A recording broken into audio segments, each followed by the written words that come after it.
Good evening, everybody, and thank you for joining us this evening. It is the council meeting for Monday, February the 12th, 2024. Please rise for the playing of the national anthem and a moment of reflection.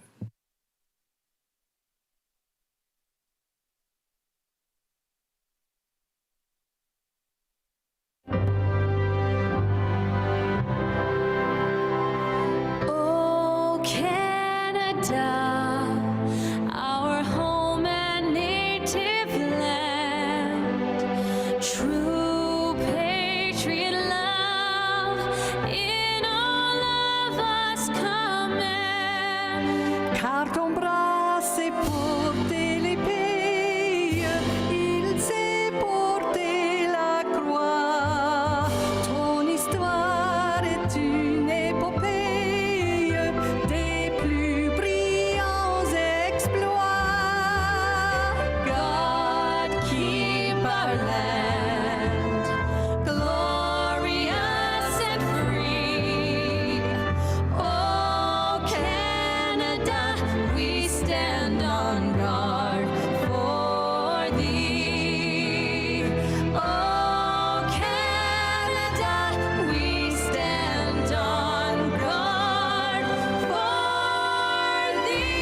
Please be seated.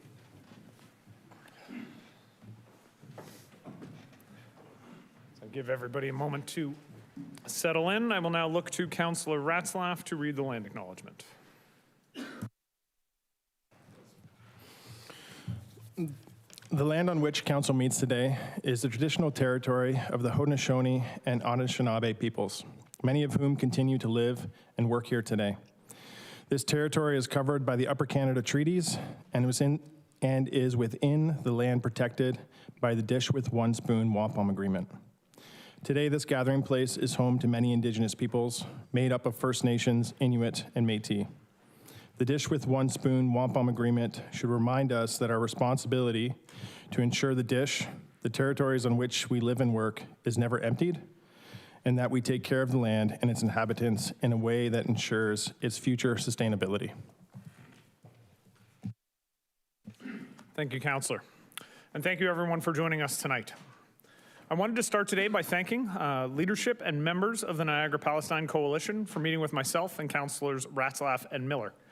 They indicated to me that they are planning a vigil here on the front steps of City Hall in the coming weeks as an opportunity for affected members of the St. Catharines community to grieve.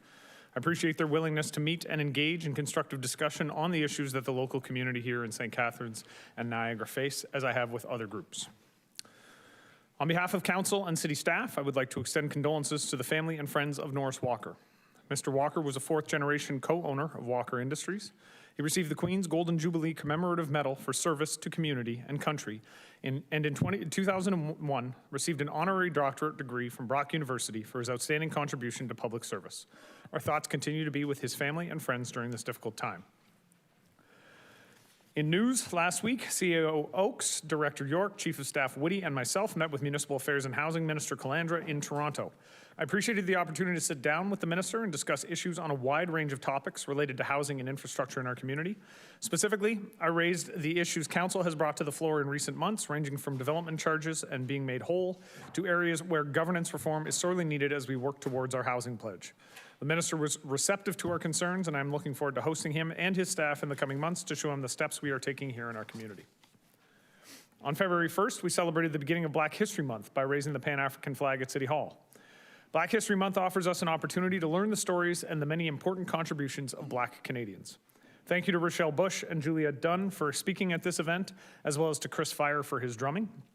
In addition, an art exhibit, Recontextualizing Black History Through Art, presented in partnership with Future Black Female, Black-Owned 905, and the St. Catharines Downtown Association, was unveiled on the second floor of City Hall and will remain displayed for the entire month. This upcoming Saturday, February 17th, the city is pleased to support a variety show, which is being led by Future Black Female, Black-Owned 905, and the St. Catharines Downtown Association. The variety show will take place from 4 to 7 p.m. at Robertson Hall in the Niagara Folk Arts Multicultural Center located at 85 Church Street in St. Catharines. The event is free, family-friendly event, and it features the talents of the diverse Black communities living within our city and region. In addition, be sure to check out the Black History programming at both the St. Catharines Museum and the Welland Canal Center and at the St. Catharines Public Library throughout the month of February. Earlier this month, I was pleased to join Councillor Stevens and members of our local Chinese community to celebrate Lunar New Year together at the Dunlop Drive Senior Center. I'd like to take this opportunity wishing everyone who celebrates a prosperous, healthy, and successful Year of the Dragon. Post-secondary students looking for summer employment opportunities with the city will want to be at the St. Catharines Kiwanis Aquatic Center on Friday, February 23rd. The city will be hosting a summer student job fair that day from 9 a.m. to 4 p.m. in the Lawrence and Irene Lock Room. The recruitment efforts are focused on filling maintenance student positions with municipal works, which could include maintaining sports fields, assisting in maintaining the city's parks and gardens, or ground maintenance duties at Victoria Lawn Cemetery. The city is also looking for lifeguards for the Kiwanis Aquatic Center, as well as the city's outdoor pools. And I would remind you to bring your resume if you are headed. Check out stcatharines.ca/jobs for more information. And if I may encourage those members of council with social media feeds to please post repeatedly and often for those positions, as we all remember the situation we were in last year with a lack of students to fill those vacancies. Thank you to Community Care and everyone who attended the 25th Annual Tuesday Mayor's Pancake Breakfast in support of homelessness and eviction prevention services in our community. It was great to see so many folks come out and support the cause. I want to thank, okay, which councillors did I see there? I know I saw Councillor Stevens. Who else was there? Councillor McPherson. That was a good time. Councillor Garcia, I was pretty sure I saw Councillor Garcia as well. The pancakes were very thick this year. Really well done, delicious. They soaked up the syrup the way they're supposed to. Some big congratulations, and this was very exciting. St. Catharines has been chosen as the host location for the 2025 Minto Cup, the National Junior A Lacrosse Championship of Canada. The tournament was last held in St. Catharines in 2001 when the host St. Catharines WMKL Athletics prevailed. The Meridian Center will serve as the premier venue for the Minto Cup from August 16th to August 24th of next year. And over 9 days, lacrosse enthusiasts can expect a spectacular celebration of Canada's national summer sport featuring the best lacrosse in the country, cultural gatherings, fan festivals, and more. Congratulations to the A's organization on the successful bid, and kudos to the Economic Development Department here at the City of St. Catharines for providing support in that bid. We can't wait to host the country for this great event. Speaking of economic development, the City of St. Catharines is being recognized as leaders in economic development with a provincial award for its work promoting the city as a year-round destination for marquee events and festivals that attracts visitors from across the continent. The city's This Is How We Live promotional video earned the 2023 Award of Excellence for Investment Attraction from the Economic Developers Council of Ontario. Congratulations to Director York and his team for this achievement. And this is the award. I would simply ask, Councillor Harris, do not enter my office and steal this from my office like you have with all the other awards we win. I should also point out, just because it is sitting here and my chief of staff will be upset that I did not use the props, this was the bid book for the St. Catharines Athletics winning bid. If anybody's interested, take a look at this. Absolutely fantastic and really well done by the athletics and by city staff to put our best foot forward. And I meant to say this a moment ago, and I will just simply say thank you to council for the unanimous support in this bid. This did come to council a number of meetings ago. Council was unanimous, and the committee that made the decision was happy to see unanimous support from our community through council. So thank you for that. On behalf of the City of St. Catharines, I would like to offer my congratulations to St. Catharines resident Tom Kent for being named Rowing Canada Aviron's 2023 Coach of the Year. After a 35-year career with the St. Catharines Fire Department, Tom became involved with the Brock Rowing Program, in addition to helping with club and high school rowing programs at Holy Cross and St. Francis. Congratulations, Tom, and thank you for the contributions you have made to the rowing community here in our city. Some upcoming events. On February 24th, join Team STC to take part in the coldest night of the year, a frost-tastic, family-friendly walk to raise money for local charities serving people experiencing hurt, hunger, and homelessness in our community. Here in St. Catharines, funds will support Start Me Up Niagara, and you can visit cnoy.org to sign up or donate to Team STC. On February 27th, I, along with the bowling dream team of councilors Phillips, Harris, McPherson, Lindell, and Stevens, will be participating in the Big Brothers Big Sisters of Niagara annual Tim Hortons Bowl for Kids' Sake event. I believe we're taking on a team of luminaries from City Hall, senior leadership team. Mr. Oakes, who are we going to be beating?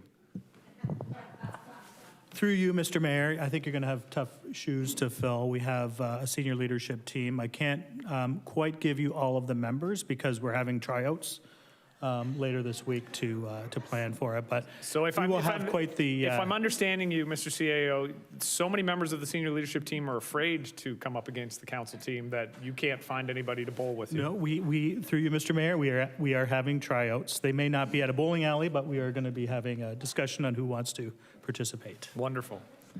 I will just say the last time I bowled was just before Christmas of 2022, and I didn't realize I injured myself that night, but the next 3 months I could barely walk on my left knee. So this can't go poorly, I'm sure of it.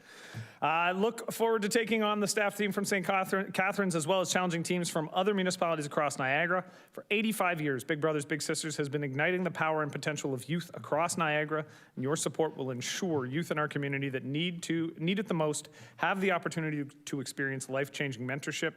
You can donate to Team STC or book your own lane by visiting niagara.bigbrothersbigsisters.ca. And on February 27th, join me at my annual State of the City address in partnership with the GNCC. This year's event will take place at Club Roma from 11 a.m. to 2 p.m. Lunch will be served, and the tickets are at gncc.ca. I look forward to seeing you all there. Finally, upcoming is Family Day. Lots to see and do on Family Day, which is next Monday. There's free leisure swimming at the Kiwanis Aquatic Center in the morning. There's public skating time slots available all weekend at Seymour Hanna and Bill Burgoyne Arenas. There's a fun day at the Farmers Market on Saturday from 9 to 1. Recreation programs going on at Port Weller Community Center on the Monday, and always a great time to be had at the museum. For more information and details, check out stcatharines.ca and click on the link for the Family Day programming. Is there anything that any of my colleagues in the horseshoe would like to add? Councillor Lindell? Well, after you guys are done with your coldest night of the year and you want to come warm up and continue supporting Start Me Up Niagara, the Meriton Lions Club is running their ultimate trivia night in support of Start Me Up. It starts at 7 p.m., doors open at 6, $175 a table, or $25 per person and 8 people per table. So come on out. Great night. It's lots of fun. Excellent. Councillor Garcia. Thank you, Mr. Mayor, and thank you to Councillor Lindell, because what I want to announce that on February 16th, Friday, the Port Lucie Conservancy is having their annual, what used to be annual trivia night at the Armenian Center. Some of you have attended before, and this will be the first time they hold it in about 2 or 3 years because of the pandemic. And you will recall when we heard from them about the streetcar stop from the NSNT that they used the funds that they raised for very valuable initiatives in the community, and they're trying to support everything they do. So I would encourage all of the players that are going to play trivia in Meriton to come to ours first, and then we'll try to go to Meriton. Nothing like a good old-fashioned Port Lucie Meriton street fight. I love it. There we go. Thank you, Councillor. Councillor Dodge. Thank you, Mr. Mayor. Through you to everyone. Not to be outdone on Family Day, the Grantham Lions Club will be holding another fantastic breakfast from 8 to 11. It's $15 for adults, $8 for children, and it's all you can eat, and it's absolutely fantastic food. So I welcome everybody there on Monday. And I will echo Councillor Dodge's point there. It was a fantastic time last year. The Grantham Lions Club has done a really great job with these breakfasts. It's almost like they have competent leadership in a presidential role of some sort. I don't know. It is fun to watch Councillor Stevens direct traffic throughout the room, but the volunteers do a wonderful job. The meal is fantastic, and it's a good time. Councillor Williamson.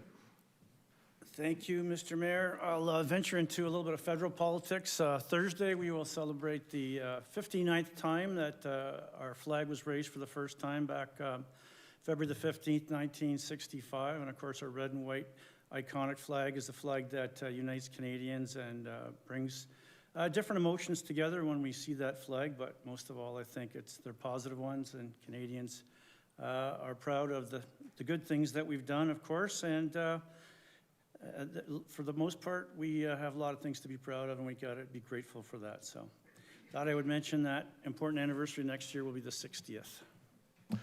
Thank you, Councilor Williamson, and I will simply take note that you did point this out to me earlier, and I said I would mention it, and then I forgot. So I appreciate you bringing it to our attention. Seeing no other names on the screen, I will move on to the adoption of the agenda, and I will look to the clerk. So we have 5 items of additional correspondence that are in your sugar sync folder. The first is the confidential memo from the Deputy Clerk regarding appointments to the Accessibility Advisory Committee. That's the one that's referred to in your correspondence report.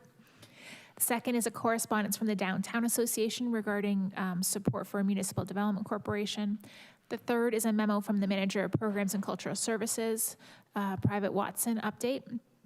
The fourth is a memo from the Deputy CAO regarding the City of St. Catharines refreshed strategic plan, and a print copy of the strategic plan is placed at all the councilors' tables or seats so that they have a copy to bring home. And item 5, correspondence from the Niagara Artist Center. It includes a package of letters of support for the center's Creative Hub project.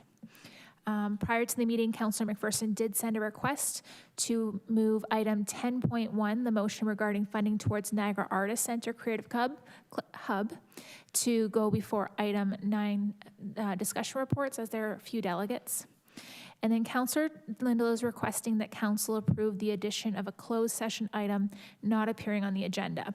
So the topic is a proposed or pending acquisition or disposition of land by the municipality related to community park. Per Council's procedure bylaw, section H2, a closed meeting regarding any matter not appearing on the agenda shall only be conducted upon a motion first being duly put and passed by unanimous vote. Council will consider that vote. If it is approved, then we would go and include that item under the closed session portion of the agenda. All right, so we will deal with the motion to add the additional closed session first.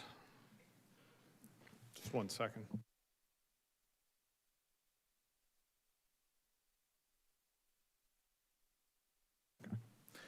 All right, so the council approved the addition of a closed session item not appearing on the agenda in accordance with procedural bylaw 2021-124, section H2. Moving is Councillor Lindell, Councillor Miller, seconding. All those in favor? Opposed? That's carried unanimously. Can I have a motion to adopt the agenda as amended? Councillor Dodge, Councillor Phillips, all those in favor? Opposed? That's carried. So I will look to Councillor Garcia at the adoption of the minutes for an overview of the budget process. Councillor Garcia. Thank you, Mr. Mayor. And on the 22nd, we had a meeting which was very important because it's part of the new procedure under the strong mayor legislation for budgets and budget approval. So there were 3 budgets, of course, that the mayor had tabled for water and wastewater, capital budget, and operating budget. There was a deadline for submitting amendments for us councilors to submit amendments, and there were no amendments for water and wastewater. There was one for the capital budget, which was to add a garbage truck, which is very needed in the future, not this coming year. And that amendment passed, but most of the amendments that we had were to consider were for the operating budget. So we had one to keep the forestry department in-house because the original budget proposed savings by outsourcing that, and that amendment passed. There was also an amendment for the reduction of business license fees, which we all supported because it helps our businesses and who are still suffering and haven't fully recovered from the pandemic. We also had an amendment for using dollars available from unfilled part-time positions. And I know that you had mentioned earlier about the search for students for this coming year, but we did not fill those last years, as many as we require, so there was a significant amount there, and we agreed to add that to use it to reduce 2024 tax increase over 2023 to zero, which is something I personally had submitted. And there were other two amendments that I submitted that were not approved. And there was one to increase the funding for the Folk Arts Festival that also did not pass. Now, as per the new procedure, the mayor had the authority to veto amendments, but he declined to do so. So as of February 2nd, I believe it was, all 2024 amendments are now passed, and I'm happy to report that even though I wanted to get a zero increase over 2023, we're still looking at 1.78%, which is certainly a dramatic reduction from the large increase in 2023. So that's very helpful, and it is a new procedure, but we're ahead of the game because I think you may have all heard that the City of Toronto, who I think they were the first ones to get strong mayor powers, are still haven't passed theirs. They're supposed to do that in the next couple of days. So that's my report, Mr. Mayor. Thank you. Thank you, Councillor Garcia. And I did wanted to say, because we're speaking of the budget, I think to sort of close the loop on the budget this year, it was a very different process. I want to thank council, and very specifically, I want to congratulate the budget chair, Councillor Garcia, and the budget vice chair, Councillor Dodge, for their efforts. This was a different process. I think we worked as well as we could through this process. I do think that it created better transparency in the budget. It's been remarked to my office by a number of residents that they thought that this process actually worked very well. They appreciated understanding how the budget came to be, how the changes came to be, and appreciated watching the debates. So I will just offer my congratulations to council because I think given a very difficult budget year last year and the changes that we had made before the strong mayor powers were introduced, working through it along with staff, and I will once again give my kudos to Ms. Douglas and her team in finance. This was a very difficult budget year, and I think Chair Garcia, Vice Chair Dodge, you're to be applauded for shepherding this through and getting this work done. So, well done. With that, we need a motion to adopt the minutes of the council budget meeting held on January 22nd. I will say Councillors Garcia and Dodge. All those in favor? Opposed? And that is carried. Are there any declarations of pecuniary interest this evening? Seeing none, we will move on to the consent reports, and we have a motion that council approve the consent agenda, save and accept those items brought forward for discussion. Can I have a mover for the consent agenda? Councillor Stevens. I will now look to the clerk to read the list of consent reports and call the recorded vote. Today's consent agenda includes item 6.1, financial management services, declare land surplus part of Cliffords Creek Park, 24 Phelps Street, Realty File 23006. Item 6.2, financial management services, 2023 year-end grant funding update. And item 6.3, legal and clerk services, council correspondence. Councillor Dodge. Yes. Councillor Harris. Yes. Councillor Garcia. Yes. Councillor Lindell. Yes. Councillor McPherson. Yes. Councillor Miller. Yes. Councillor Phillips. Yes. Councillor Ratzlaff. Yes. Councillor Stevens. Yes. Councillor Townsend. Yes. Councillor Williamson. Yes. And Mayor Cisco. Yes. And that's carried. All right. Public meetings, there are none. Presentations, there are none. We are moving, because of the change we made to our agenda this evening, to motions. And motion 10.1, the funding towards Niagara Artist Center Creative Hub. Before discussing the motion, council will hear delegations from Shannon Kitchings and Rebecca Kahn, as well as Rachel Braithwaite. I will now call Shannon Kitchings and Rebecca Kahn to present.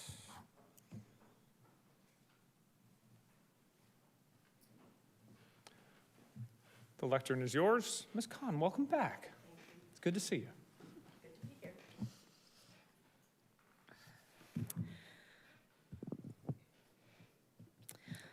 Good evening, Mr. Mayor and members of council. My name is Shannon Kitchings. I am the president of the Niagara Artist Center Board of Directors, and joining me tonight is our consultant, Rebecca Kahn. We are here to share information about a major project the Niagara Artist Center is working on for our city. With your support, we're ready to move forward with the first phase of developing a creative hub in downtown St. Catharines. Next slide. For those of you who don't know, Niagara Artist Center owns and operates their building at 354 St. Paul Street. We're one of the oldest running artist-run centers in the country. For over 50 years, our programming has strived to address systemic barriers within the art world and provide models for access and engagement with our programs that reflect Niagara's diverse and changing community. Over the past few years, we've been studying the feasibility of a creative hub in St. Catharines. We've been evaluating a makerspace, a film presentation and multi-use space with the support of City of St. Catharines, Heritage Canada, the Niagara Community Foundation, and the Ontario Arts Council. We want to create a home for working artists, emerging artists, and for anyone who wants to try and learn and have fun being creative. Our study process evaluated the potential for building on a derelict site that wraps around the property we already own. We are excited to announce that our preliminary fundraising and financing efforts have been successful, and we are the proud new owners of this anticipated brownfield site, where they're located on St. Paul and Head Street, and we're preparing for immediate site improvements. We want this site, this arrow that you've maybe seen, to look like this.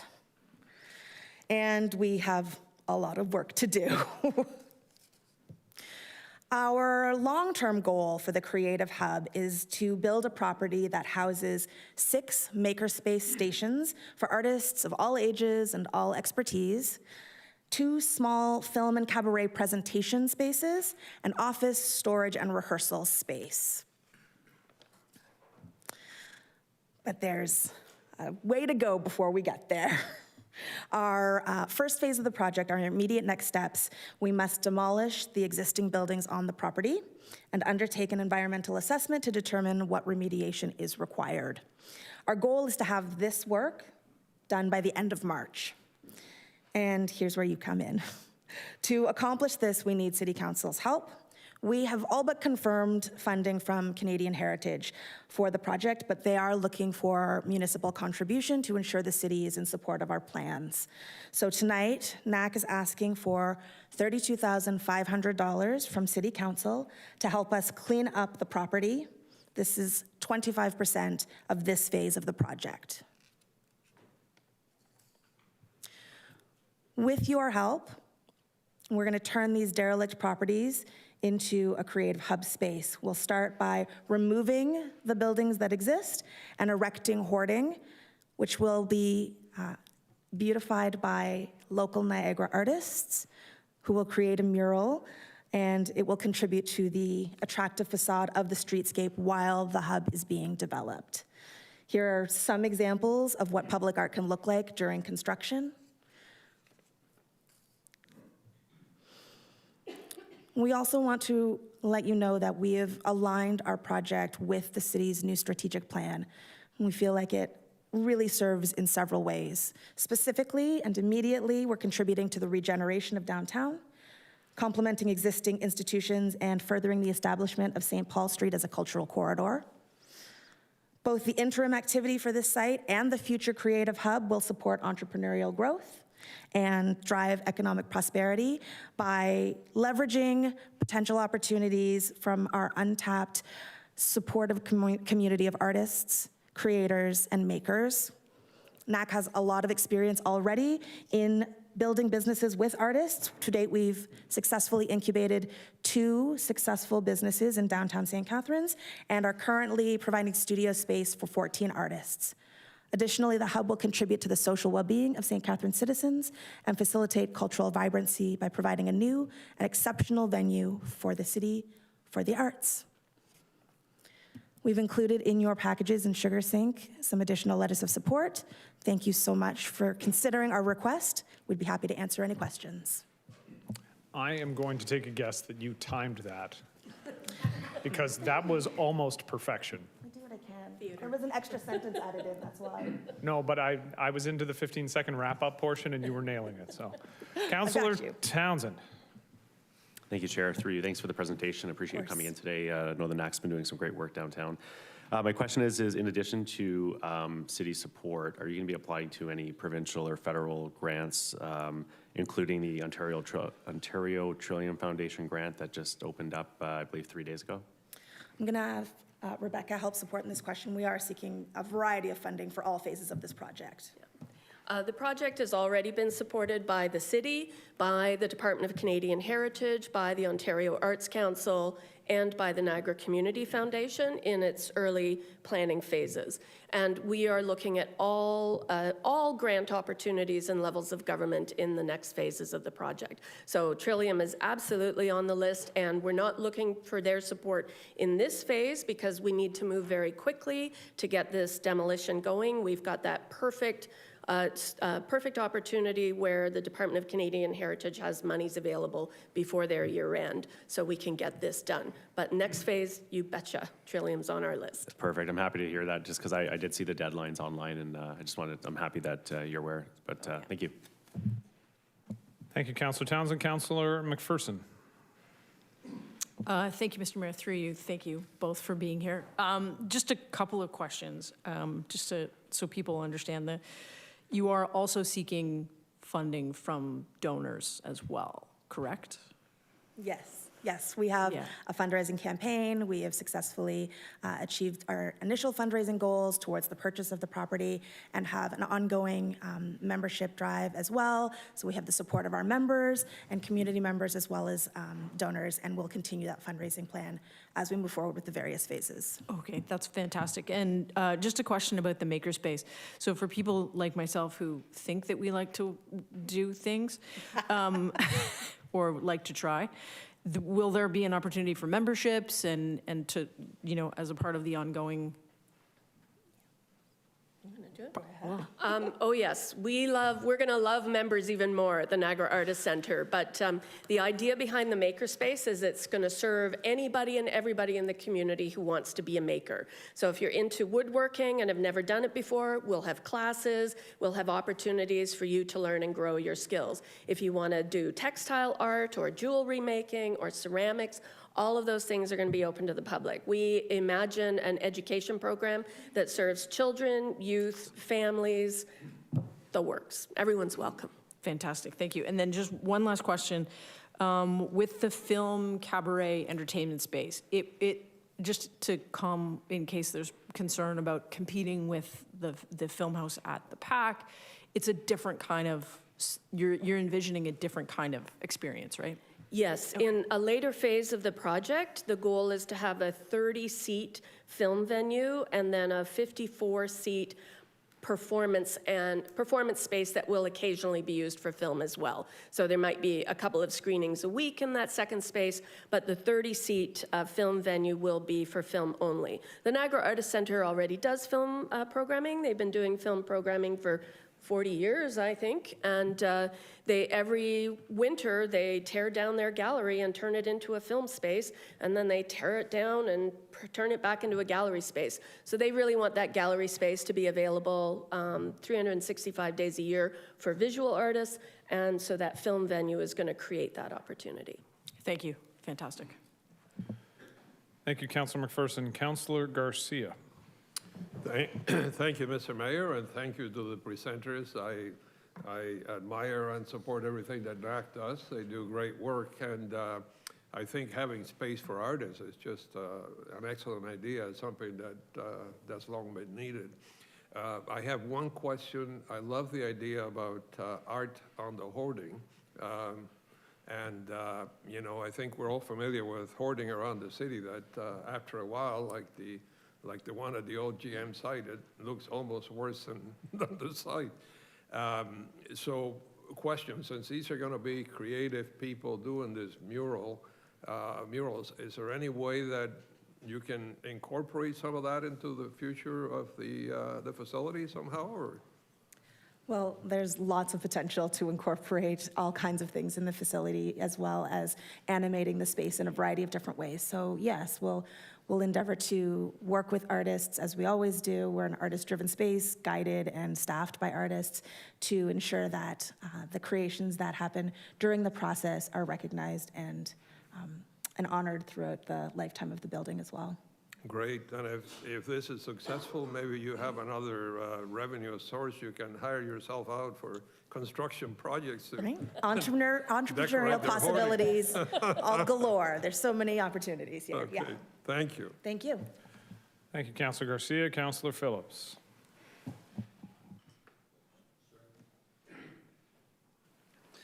Through you, Mr. Mayor, for your second phase, what is the total cost, your expected cost of the construction? We do not have a detailed budget yet. We're in proof of concept phase, but we're recommending to the Niagara Artist Center that the budget be between $10 to $12 million. Okay. And that's for all aspects of design development, construction, and project management costs and fundraising costs. Okay, and when do you hope to have it completed? 5 years. 5 years, Yeah. okay. And as far as the ask or the request from the city for funding, is this a one-time thing? We're going to give you, hopefully, the money tonight and that'll be it? We definitely will need the city's support moving forward. What the nature of that support is to be determined in conversations with the city. This project will need government support from all 3 levels of government, and the municipality is a key player when it comes to leveraging provincial support. So we hope that we can work with you to find some solutions that are amenable to the project, move it forward, and also amenable to our taxpayers. Thank you. All right, thank you, Councilor Phillips. Seeing no other questions, thank you so much for the presentation. Thank you. You're very welcome. And I will now call Rachel Braithwaite to present by Zoom.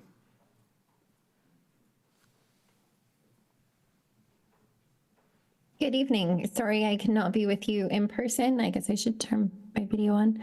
Clearly new to Zoom too, apparently. Apologies for that. And I am huge on that screen. That's terrible.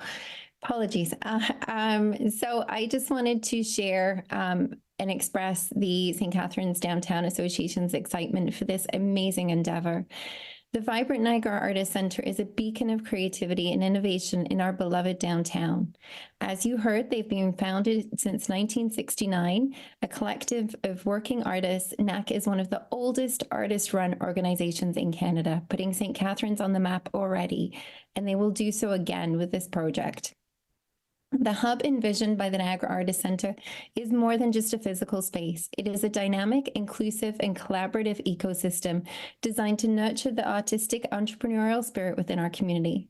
At the heart of the hub lies a makerspace, an open workshop that aims to democratize access to a plethora of artist mediums, from woodworking and printmaking to textile arts and ceramics. This innovative, grounded in the principle of accessibility, will allow our citizens to engage with their creative side in unprecedented ways.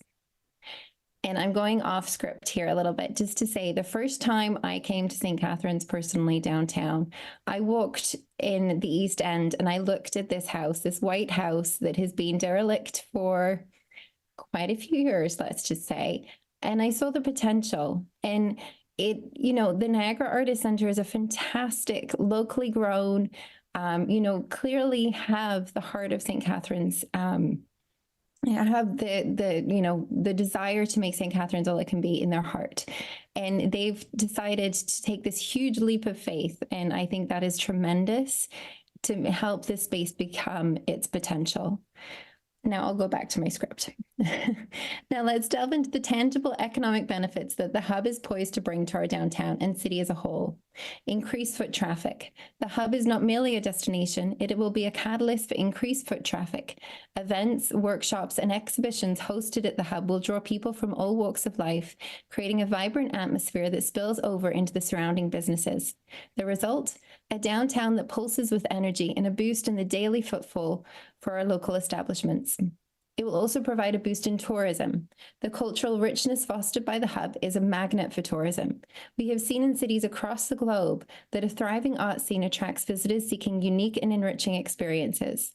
Tourists drawn by the hub's diverse range of artistic activities will undoubtedly contribute to the economic growth of our city, patronizing local businesses and leaving an indelible mark on our tourism landscape. Sales growth. Proximity to the hub will enhance the commercial viability of businesses. Retailers, especially those offering unique and locally crafted products, stand to benefit the most from the diverse audience attracted by the creative activities in the area. As individuals engage with their artistic side at the hub, they'll also be exploring and supporting the businesses in our downtown, leading to increased sales and economic vitality. Entrepreneurship and small business development. The makerspace at the hub is not just a workshop, it's a launch pad for entrepreneurship. By providing affordable access to specialized tools and equipment, we will be empowering local artists and entrepreneurs to turn their creative passions into a viable business. This isn't just about art, it's about economic empowerment and the growth of small enterprises that contribute to the fabric of the local economy. It will also help with real estate value appreciation.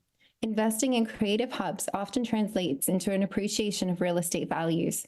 The infusion of artistic and cultural activities can make our downtown more attractive, leading to higher demand for residential and commercial properties.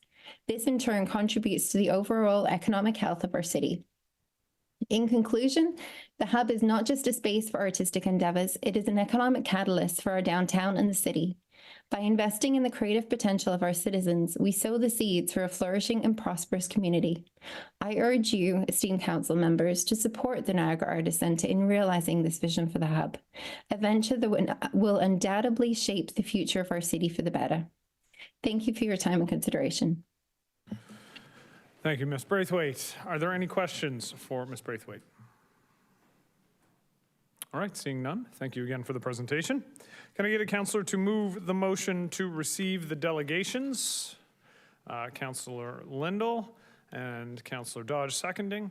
Council received the delegation from Rachel Braithwaite regarding funding towards Niagara Artist Center Creative Hub, and from Shannon Kitchings and Rebecca Kahn. All those in favor of receiving the presentations? Opposed? That is carried. So we now have a motion on the screen. It is moved by Councillor McPherson, seconded by Councillor Ratzlaff. And I will look to Councillor McPherson to read the motion and introduce the motion. The whole thing, Councillor. You really want it read? You can just go with the be it resolved clauses.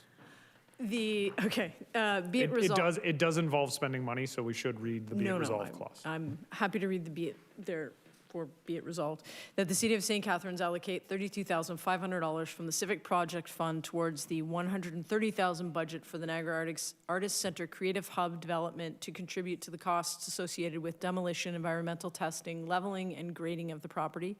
And be it therefore resolved that the funding be subject to a contribution agreement satisfactory to the Director of Legal and Clerk Services, and that any fees for such agreement be waived. Be it further resolved that the City of St. Catharines affirms commitment to the enrichment of the arts and culture community and the overall well-being of its downtown core through this strategic investment in the Niagara Artist Center Creative Hub. And Councillor, do you wish to speak to the motion at this time? Sure, happy to. I'm hoping everyone can support this motion. I think it's really exciting to have a makerspace in our downtown, especially at NAC. And I think you can look to other communities and see the positive benefits that a makerspace, as well as additional and different kinds of arts and culture opportunities and gallery space. And I really want to thank NAC for being persistent and working hard to get to this point, because I know it wasn't easy. And I'm, as one of the downtown councilors, very excited by the opportunity and seeing change, especially in the east end of St. Paul. Thank you. Thank you, Councillor McPherson. Are there any other speakers to the motion? Councillor Garcia. Thank you, Mr. Mayor. I'm very supportive of this motion. I want to thank Councillor McPherson to bring it to us, and for bringing it to us, as well as the presenters. I just wanted to ask our Director of Finance, through you, if she's Ms. Douglas, paying attention. this one's directed to you, so. Anyway, sorry, through you to the Director of Finance, just for clarification for council, we did pass some guidelines regarding the use of the Civic Project Fund. If perhaps you could share with us what those are and whether this is an appropriate use or requires a specific change or motion to go ahead and do this.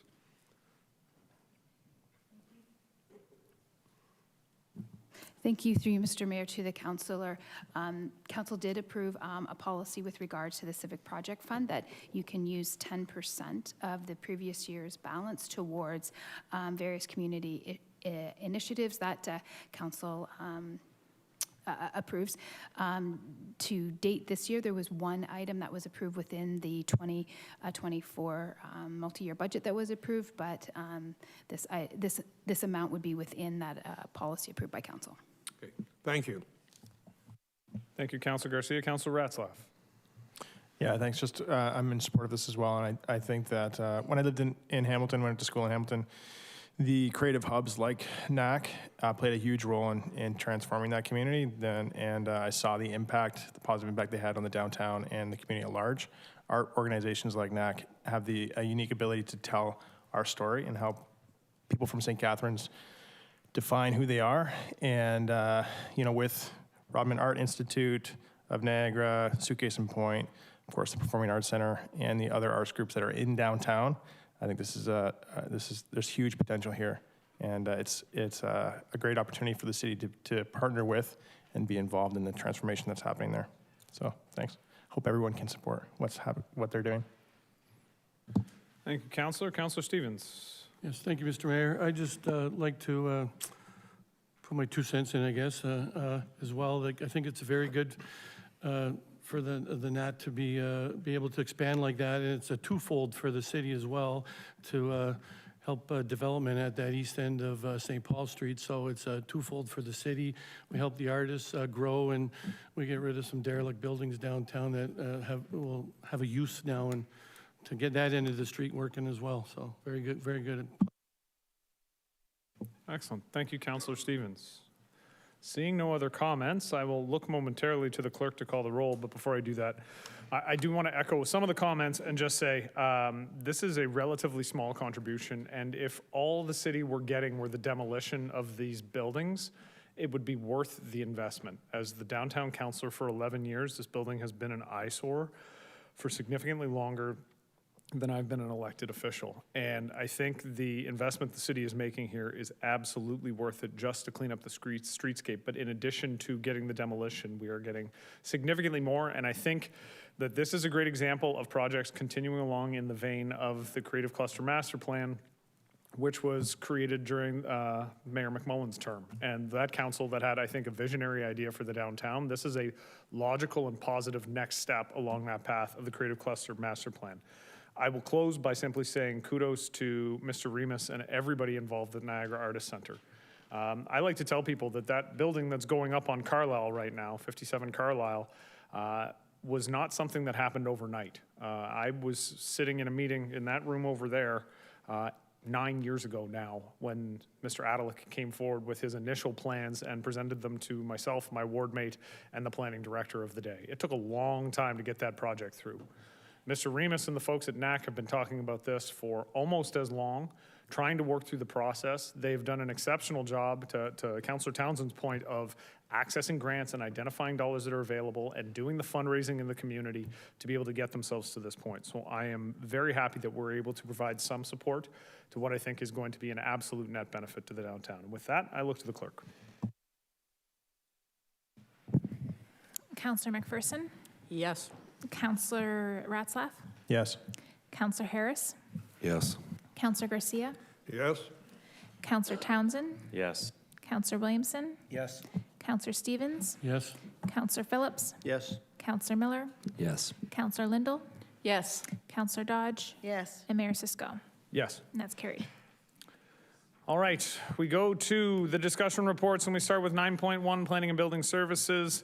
Planning and Building Affordable Housing Fee Reimbursement Policy. Before we discuss the report, Ms. Kate, the Director of Planning and Building Services, will provide brief introductory comments. Director Kate. Thank you. Good evening, Mayor Cisco, members of council. In August, council directed staff to report on a proposed policy for development application fee rebate requests. The report before you this evening serves to provide council and applicants with a policy that provides clarity on whether or not planning and building fees can be reimbursed, reduces reliance on the Civic Project Fund, and supports the creation of affordable housing. A policy on the automatic waiving of PBS fees for affordable housing projects was a deliverable identified in the 2017 Housing Action Plan and supports the intent of the Housing Accelerator Fund work plan. Through consultation with affordable housing providers, staff received feedback that waiving municipal fees removed financial barriers from providing affordable housing and greatly assisted with government grants and lender financing. The proposed policy is for affordable, non-ownership housing projects only and does not accommodate non-housing related community groups by design. Staff recommend the proposed affordable housing fee reimbursement policy as it contributes to the provision of affordable housing, reduces reliance on the Civic Project Fund, and provides certainty upfront to all planning and building applicants. Thank you. Thank you, Ms. Kate. Can I have a mover and a seconder for the recommendation? Councillor Harris, Councillor Lindell. So the report is on the screen, and Councillor Garcia. Thank you, Mr. Mayor. Through you to Director Kite, just for clarification, great to have that policy. And can you share with us I believe the process is that we are not allowed under provincial legislation to actually waive those fees, so we have to refund them. Is that correct?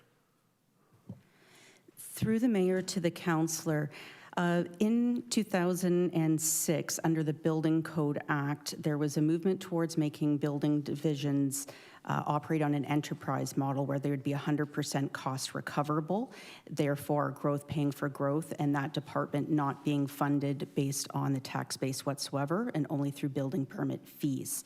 So to waive a fee means that the tax base would have to provide would have to journal over the amount that it would take to process that building permit fee.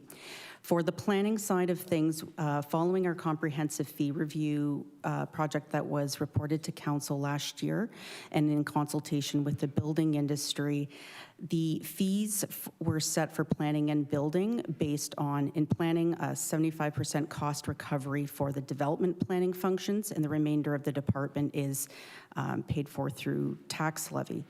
In order for the building and development industry to support the increase in fees, there were acknowledgements over that fees would be used for staff to undertake the processing of applications, as well as for items of zoning enforcement, building enforcement, and also to subsidize homeowner-related applications such as pools, decks, sheds, but there was never a discussion in front of those who pay those fees that it would be covered off for affordable housing or non-affordable housing projects. So it's a long way of saying the department is moving towards, well, the building department is 100% cost recoverable. The planning department is moving towards a 75% cost recoverable for the development section, and that in order to accommodate our work plan and our budget, in order to waive fees, they would have to come from a sustainable reserve. And through this report, we're proposing that come through the affordable housing reserve that has already been created by this council and is funded through revoked CIP approvals and then topped up with Housing Accelerator Fund dollars. Okay, thank you very much. Thank you, Councilor Garcia. Councilor Williamson. Thank you, Mr. Mayor. Through you to Director Kite. The eligibility criteria, it states that minimum 11 new dwelling units. That's our policy, or are we following provincial policy on that one? Through the mayor to the councillor, through recent legislative changes, staff can no longer do site plan approvals for anything 10 units or less. So typically for affordable housing projects, they're going to be more than 10 units, and that's where the fees will kick in on the planning side, hence why that would be an eligibility criteria. So if we got a project that it was for 8 units or 6 units, they're not going to be eligible, obviously. And is there possibility for any exceptions for smaller projects that we might see as attractive?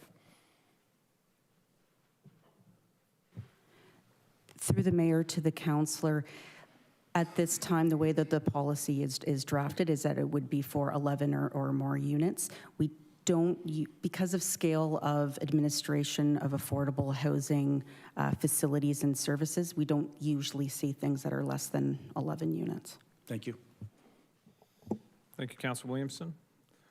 Seeing no other questions, I will look to the clerk to call the roll. Councillor Harris? Yes. Councillor Lindell? Yes. Councillor Stevens? Yes. Councillor Townsend? Yes. Councillor Garcia? Yes. Councillor Phillips? Yes. Councillor Williamson? Yes. Councillor Ratzlaff? Yes. Councillor Dodge? Yes. Councillor McPherson? Yes. Councillor Miller? Yes. And Mayor Cisco. Yes. And that's carried. All right, moving on to item 9.2, Economic Development and Tourism Services, the Municipal Development Corporation Implementation Plan.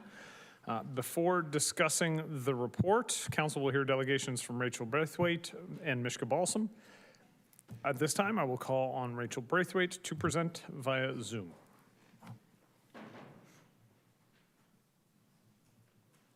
Hello again. Sorry for hogging the meeting a little bit today. So I'm presenting again to express our support yet again for the proposed creation of the Municipal Development Corporation, or MDC. As a catalyst for economic growth, community revitalization, and sustainable development, the MDC has the potential to shape the future of our city, particularly in the downtown district.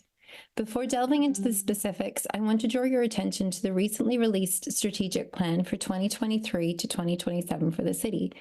This comprehensive document identifies conservation and sustainable use of resources as a guiding principle for our city's growth. On page 13 of the strategic plan, the Municipal Development Corporation is explicitly listed as a priority initiative.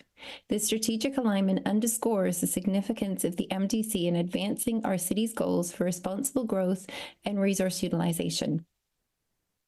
And again, got to do my off-script piece, so I apologize, but you're getting it again. Downtown is impacted largely by city property. For the most part, it's a great, don't get me wrong, I'm not here to complain, but there are some properties that, because the real estate side of things are done at the side of someone's desk, where there's a lot of potential that is not fully utilized. For example, the commercial spaces in the ground floor of the Carlisle garage have never been filled to my knowledge. And that is a huge lack of not only income, but also vibrancy of our downtown streets. And that's one of a few that aren't fully utilized as city buildings in the downtown. Back to my script. Why the creation of an MDC is paramount to our community is, for one, economic revitalization. The MDC offers a strategic avenue for economic revitalization, attracting new businesses, fostering entrepreneurship, and creating job opportunities, particularly in the downtown area. As we seek to position our city as a hub of innovation and economic activity, the MDC becomes a crucial player in realizing this vision. Number two, affordable housing initiatives. Our community is diverse, and the need for affordable housing is more pressing than ever. The MDC's commitment to exploring market, non-market, and affordable housing opportunities aligns seamlessly with our city's commitment to providing housing solutions for all residents. Number three, cultural and social enhancements. Enhancing the quality of life in our downtown area is not just about economic growth, but also about cultural and social development. By incorporating public realm and infrastructure improvements, the MDC can contribute to creating vibrant spaces for community events, cultural activities, and recreational facilities. Number 4, revitalization of underutilized spaces. The downtown area with its historic charm deserves special attention. The MDC's focus on underutilized city land is particularly relevant here, as mentioned previously, offering the opportunity to repurpose vacant or underdeveloped properties and breathe new life into our urban landscape. Public-private partnerships is number 5. The collaborative nature of the MDC, involving partnerships with the private sector, brings fresh perspective, innovative ideas, and additional resources to the table. By fostering these partnerships, the MDC can ensure a dynamic and resilient downtown that benefits both residents and businesses. Considering the concerns raised about potential costs, I would like to emphasize that the long-term benefits and positive impacts on our community's well-being far outweigh the initial financial considerations. The MTC, with its strategic approach, is an investment in our city's future that will pay dividends for years to come. In closing, I urge you to support the creation of the Municipal Development Corporation. It is a strategic initiative aligned with our city's vision for responsible growth and has the potential to shape the future of our beloved downtown area. Thank you for your time and consideration again. Thank you, Ms. Braithwaite. Are there any questions for the presenter? All right, seeing none. Thank you, Ms. Braithwaite, for the presentation. I'll now call on Mishka Balsam to present via Zoom. Good evening, Mayor Cisco, respected councillors, dedicated staff, and esteemed members of the public. My name is Mishka Balsam, and I'm honored to serve as the CEO of the Greater Niagara Chamber of Commerce, advocating for a vibrant business community. I would like to start out by saying that I lend my full support to everything that the St. Catharines Downtown Association just has brought forward. And I also want to lend my support to the establishment of the Municipal Development Corporation for St. Catharines. This initiative holds immense promise for our city's future, and I'd like to share a few compelling reasons of why, and some of them might overlap with what you just have heard. When we look at it from a background a little bit, according to the Niagara Regional Housing, St. Catharines has the 9th highest rents in all of Canada, and there are almost 10,000 households in need of safe and affordable housing. Less than a year ago, the city committed to meet the province's target of 11,000 new homes by 2031, but as Mayor Cisco noted at the time, the city does not swing hammers, but only provides approvals. 31% of surveyed chambers between Niagara and Hamilton said that affordable housing was a policy priority that would be most helpful for their organization. When rents go up, wages must follow, or else the workforce will leave and everything else cannot be purchased and the economy suffers. So where do the opportunities lie here? MDCs are a tried and tested tool with a proven track record, such as Oakwood's MDC, Creatio, and when we look at those organizations, they facilitated the development of surplus landholding. By establishing an MDC, we can expedite the constructions of much-needed housing that the city cannot undertake alone. An MDC streamlines decision-making processes. It reduces overhead costs and enhancing a municipality's competitiveness. With dedicated staff, one can expedite agreements and approvals, paving the way for affordable housing and fostering strategic partnerships. The MDC and staff under such corporations have the ability to negotiate a wider variety of commercial relationships with developers, builders, and other agencies in the form of partnerships, joint ventures, and equity opportunities. And moreover, it aligns, as it just had been stated, with the Council's approved strategic plan. When I look at your pillars of economic prosperity pillar, when you speak to collaborative partnerships, when I look at social well-being and inclusive neighborhoods are being mentioned, and when looking at organizational excellence, it talks about efficiencies and strengthening customer service. It has the potential to increase the pace of discussions, which aligns with normal business dealings in the private sector undertakes and enhances the marketability and demand for City of St. Catharines lands. The initial costs will be covered by the Housing Accelerator Fund, ensuring financial sustainability in the long run. If it runs well, it should be self-funding. And if it does not meet the target or KPIs as set out, it can be dissolved at the end of the term. And I apologize for that. By creating this arm's-length corporation to manage the city lands, it enables businesses to deal with a single decision maker and speeds up the development process. With dedicated staff, agreements and approvals can be approved much faster There are hundreds of properties that probably can be included, dozens, maybe not hundreds, and potential partnerships to develop affordable and subsidized housing. When making your decision this evening, I ask that you consider the opportunities. A priority that we share is the prosperity of the people of St. Catharines. We both share it between our organization and yours. I'd ask that you do not vote against their prosperity this evening. I thank you for your consideration. Mr. Mayor, this concludes my comments. Thank you, Ms. Balsam, for the presentation. Are there any questions for Ms. Balsam? Seeing none, thank you again for the presentation. Can I get a counselor to move the motion to receive the delegations? Counselor Ratzlaff, Counselor Townsend, seconding. All those in favor? Opposed? And that is carried. And at this time, I will now ask Brian York, the Director of Economic Development and Government Relations, to provide brief introductory comments. Mr. York. Good evening, Mr. Mayor, members of council. So council previously approved in principle the creation of an MDC, which was subsequently included and approved for funding as part of the city's Housing Accelerator Fund application. The report before you this evening outlines the implementation strategies to establish that MDC in accordance with the requirements under the Municipal Act, more specifically the preparation of a business case, public consultation, and an asset transfer policy.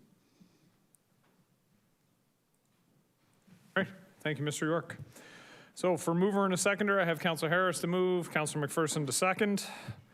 Let staff prepare a business case study in support of the Municipal Development Corporation in Q1 of 2024, and that the proposed public consultation strategy included in Report EDTS 032-2024 Municipal Development Corporation Implementation Plan, as required by Ontario Reg 599/06 under the Municipal Act 2001 be approved, and that staff be directed to prepare an asset transfer policy as required by Ontario Reg 599/06 under the Municipal Act 2001 to be implemented between the City of St. Catharines and a new municipal services corporation in Q1 2024.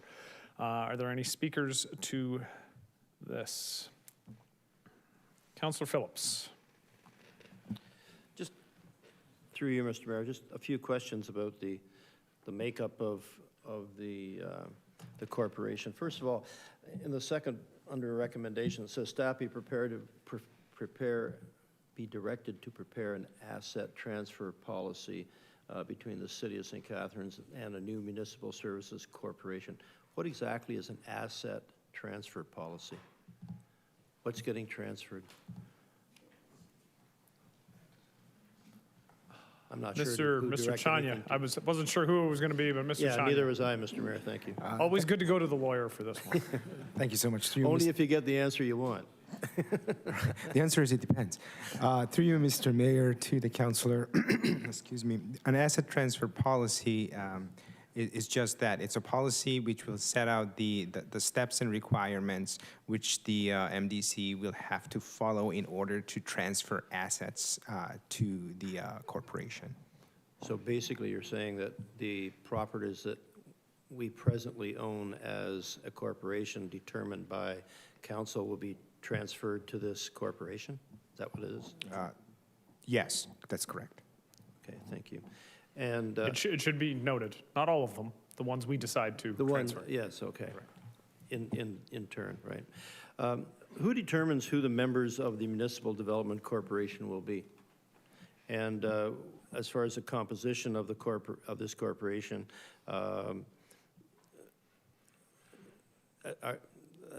experience, credentials, who determines that, and how does that happen? So I will look to Mr. York. I will say this council is largely going to dictate what the makeup of that corporation board looks like, but I'll look to Mr. York for more specifics. As far as other communities that have this, how do they do it? Thank you. Through the mayor to the councilors, so the business case will provide a recommendation on both governance and board composition. Based on the governance structure used in other municipalities and considering the need for outside expertise, the board could include key staff members, the mayor, members of council. Traditionally, on the MDCs that we've reviewed and also the consultants' review of similar, they do include members of council and or a mayor. Are there,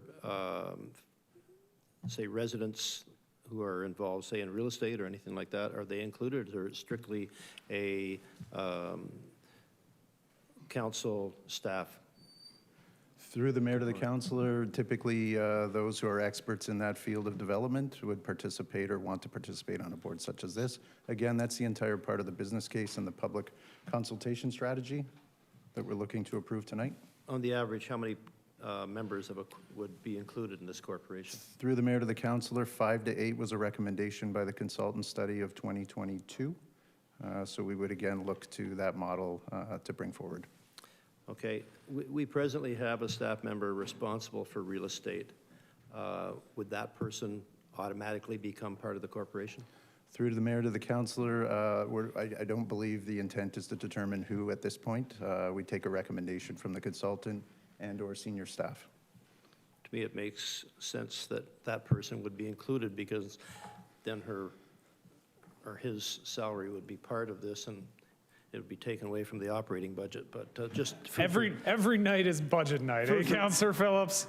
Food for thought. You're channeling Regional Councillor Height right now, and I appreciate it.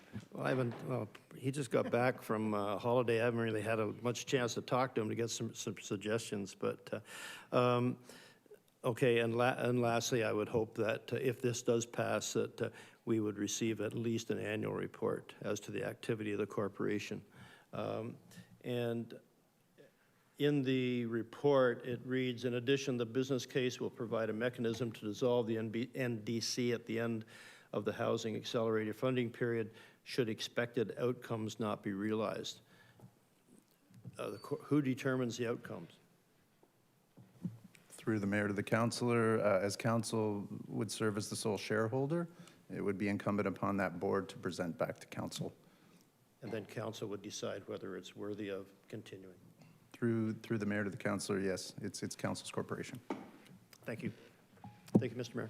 Thank you, Councillor. And I'm just going to follow up with what Councillor Phillips just said. So is it fair to assume that the business case is going to present a fulsome suite of KPIs that council will be able to keep track of and measure over the course of the 4-year?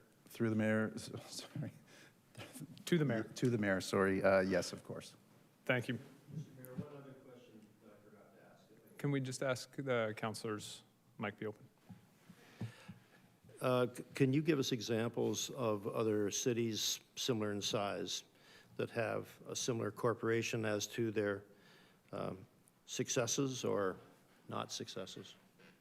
Yeah, through the mayor to the councillor, the study captured a couple of options, and our colleague Mishka outlined them as well. So Oakville has an MDC, Calgary Municipal Lands Corp, Calgary much larger, but it's a model that has worked.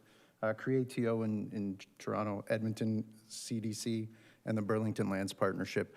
And I will note that just about every application to the Housing Accelerator Fund included some form of an MDC and or was one of the top 10 best practices that was outlined to the communities that were applying as something to do.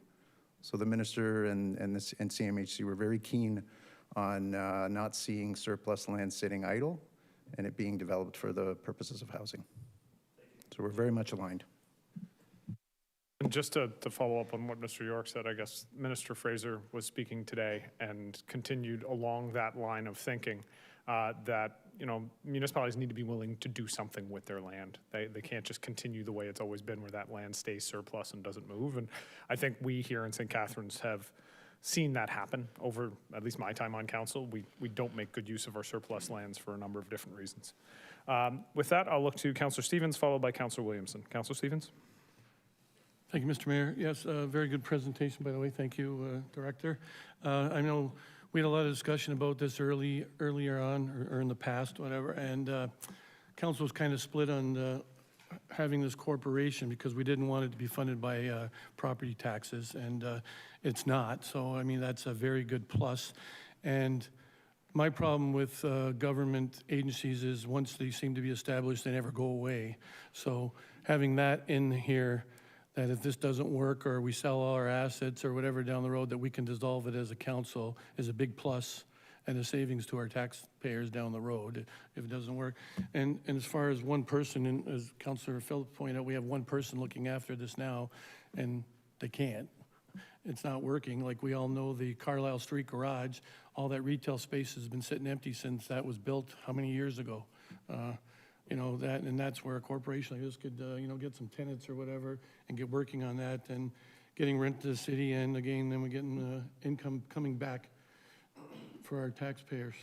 You know, so everything goes back to taxpayers. So I think this is a very good move, and like I said, down the road, if we don't need it anymore, then it goes bye-bye, and if it's successful, then we keep running it.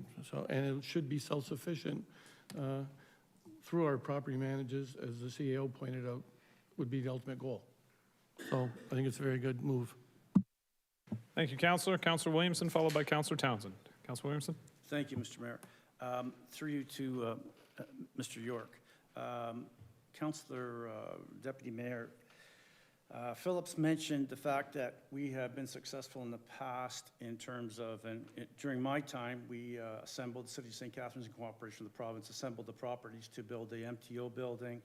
We assembled the properties to do the first Ontario Performing Arts Center, and we're able also to pull off the Meridian Center, which took cooperation and partnerships without having another level of bureaucracy. I'm struggling with what great advantages there are to this operation when we've had a pretty good record of success by our staff, you know, stepping up to the plate and delivering the goods in the past.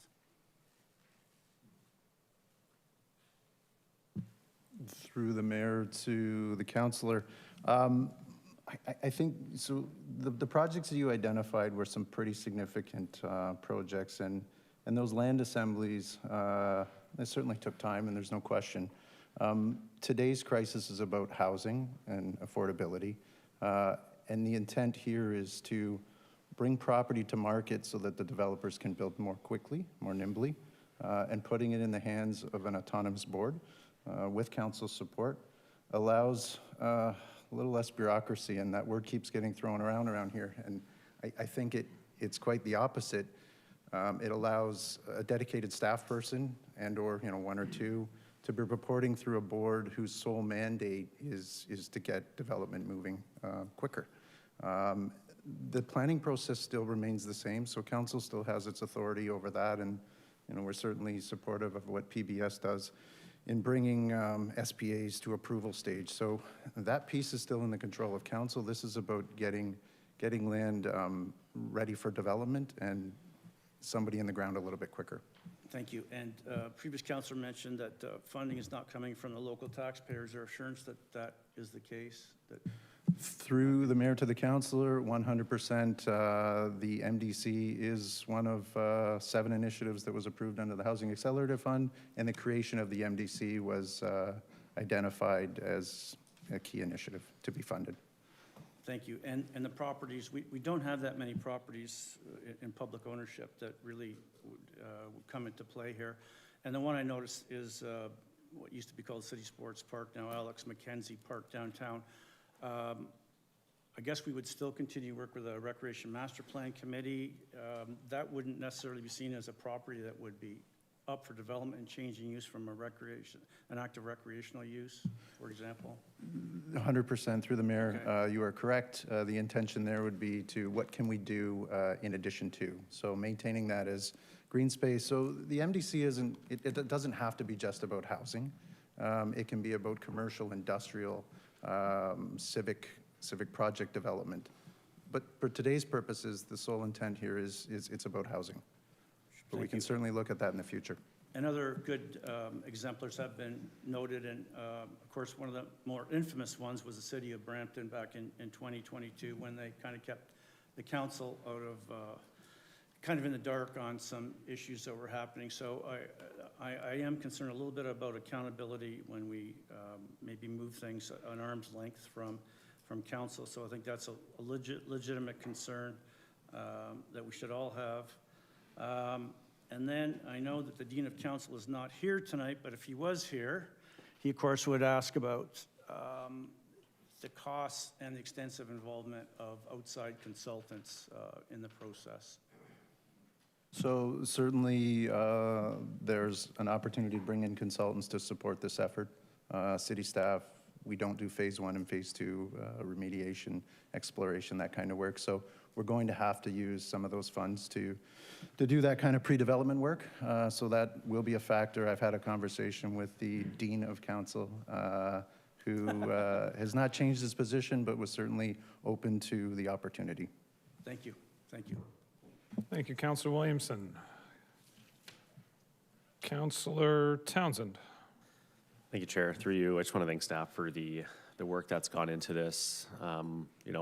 Hearing my colleagues' concerns around the table has been great. I know in conversations I've had with Mayor Burton in Oakville, he speaks about the great success that the Municipal Development Corporation and what they've had in Oakville. And I think that's, hearing his praise about moving in that direction, but also not just, other communities that are doing it, but also AMO, FCM. I know we've got our AMO rep, we've got our FCM rep. They both endorse this concept in, best practices for municipalities. So I think I'm just gonna ask one question though. So my colleague did ask that if we do this, it becomes more, I don't like the term, another bureaucratic level, but it also puts an arm's length council away. But from what I understand, and I know this in Oakville, the way they do it is councilors actually sit as a part of their development corporation. Is that would be the vision from what I understand from Director York? Can you just confirm that is kind of what the vision would be for St. Catharines? Yeah, through the mayor to Councillor Townsend, 100%. We envision council and or mayor being a part of this board moving forward. And I'll reflect on our consultants' findings. They said a necessary, strong working relationship between council and the MDC's board of directors was deemed vital for success. So if we're setting this corporation up for success, that relationship has to be maintained, and it would be no different than the SLT working relationship with the current council. Thank you for that. We want to see the same success. Thank you for that. So, that does reassure me as well, and I'm sure the rest of council, that council will be involved in these decisions. And I will highlight too that to Director York's point, in regards to the other municipal accelerator fund applications at other municipalities, money they have received, some type of development corporation has been a part of their applications. If you look at Windsor, for example, Windsor is going through a difficult time trying to get their money back because they didn't want to include this, if I'm correct. But happy to support this, and I look forward to this MDC becoming a reality here in St. Catharines. Thank you. Excellent. Thank you, Councillor Townsend. Councillor Garcia, followed by Councillor McPherson. Councillor Garcia. Thank you, Mr. Mayor. I have a number of questions, and I would preface that by saying that, as you mentioned, every night is budget night, so I'm always concerned about spending more than we need to. But first, before I ask my questions about specifics, I just wanted some further clarification through you from the CAO about the approval process that we have been through here, because I talked to Director York earlier, I know that he mentioned, as we all heard, and we heard the last time, that on May 29th of 2023, we approved this in principle, pending an implementation strategy, which we have never seen except for what we're seeing today. And then the report also mentions that on August 14th, 2023 meeting, what we approved there. But when I looked up the minutes from that, my understanding from reading the minutes is that on August 14th of 2023, what we did was we endorsed submitting an application to the Housing Accelerator Fund, not specifically that an MDC be included. So if the CAO could comment on that, please. Thank you, Councillor. Through you, Mr. Mayor. You're correct. This process actually goes back to 2017 for the Municipal Development Corporation. The August 14th memo was, you're correct, an endorsement to put in the application to the Housing Accelerator Fund. Part of the application was actually the creation of the Municipal Development Corporation. So we didn't say that it is created. The fund and the funding and the process that we're endeavoring on now is part of essentially the first initiative of 7 and we're following through on that process. The reason we didn't bring an implementation plan prior to that for council was because we were in process of putting the application forward, which would help develop and fund the implementation process. Okay, so you do agree then that staff submitted the application for the Housing Accelerator Fund, including an MDC, without council having officially approved the creation of an MDC? So, Councillor, that is technically correct, but council did approve the memo, which indicates the following initiatives for the application, which have already been presented to council in previous reports and are aligned with Municipal Housing Pledge. Number one is funding the creation of the Municipal Development Corporation.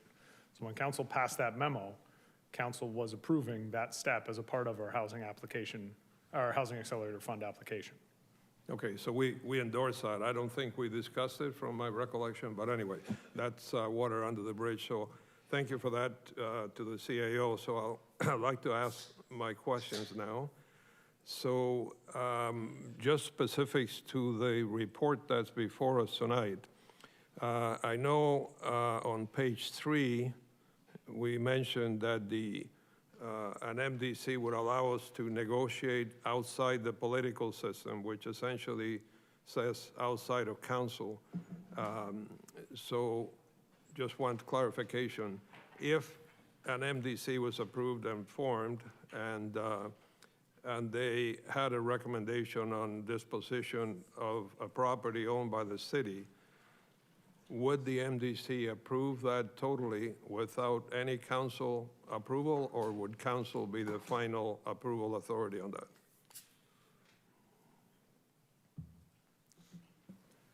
that? Through you, Mr. Mayor, to the council member, it depends. Once the MDC is created through its bylaws and the shareholder declarations, certain authority would be given to the corporation, and if they have the authority to finalize and approve disposition or acquisition of certain properties, we can put a limit on it up to $500,000 or $1 million.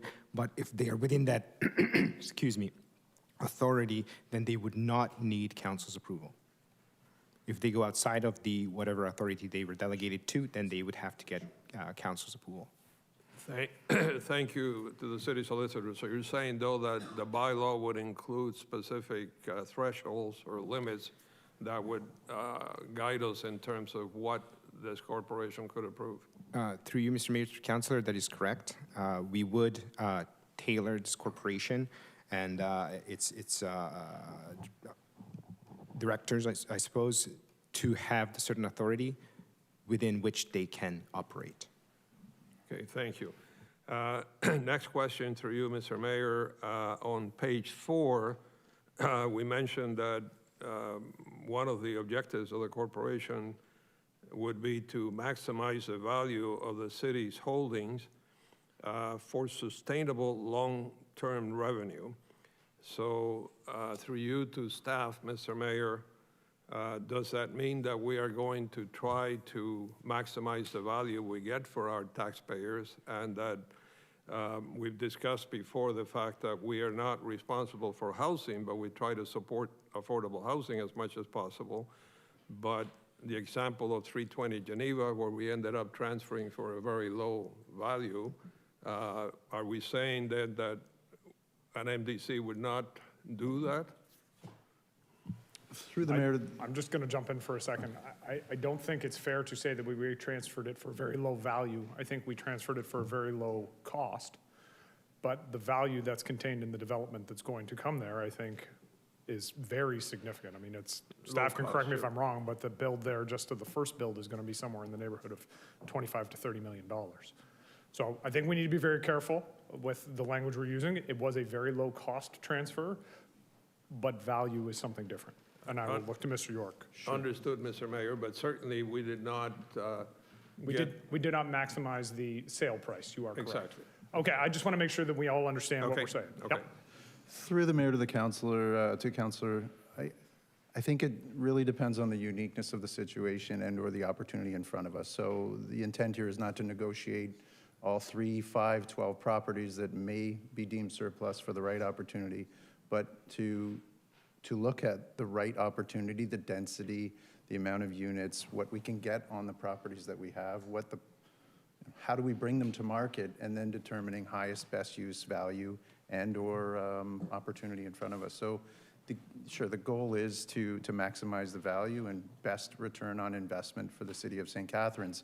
That may mean discounting it for the purposes of affordable housing. That's an important priority here. And if it's the will of the board to do that, and of course this council, then we'll certainly take that step forward.